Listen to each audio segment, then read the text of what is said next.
Check out the Power Plus 56 volt, 45 centimeter brushless chainsaw from Ego. When you take it out of the box, you've just got to attach the bar and chain. It'll take you less than 30 seconds. Make sure you match the chain to the picture, and then you tighten the one big knob here on the side. That dial both holds that housing and bar on, as well as manages the chain tension. Righty-tighty, lefty-loosey.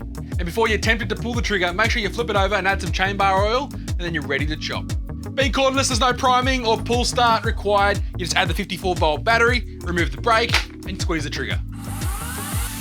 It's so much quieter than a petrol-powered chainsaw, but it certainly doesn't lack in performance. If you force it, it does have kickback protection to look after you, but if you let it cut at its natural pace, it just chews through the timber. And with that brushless motor producing 10,500 RPM, that chain's giving you a beautiful clean stroke and a nice smooth cut.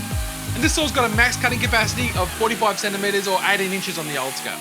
And is built tough and water resistant for outdoor use, not like me, stuck in a workshop in lockdown. The work light up front can be toggled with 2 levels of brightness, and the kit comes with a 5 amp hour battery and charger. Almost no maintenance required to upkeep your tool. There's no more buying fuel, there's no fumes, and there's a huge range of outdoor tools available from Ego on that Ego battery platform. So make sure you check out the full range in store at your local Sydney Tools store or online, sydneytools.com.au. If you've got any questions about this saw or any of the Ego range, hit me up in that comment section down below. And until next time, I'm Tim. Thanks for watching Sydney Tools TV.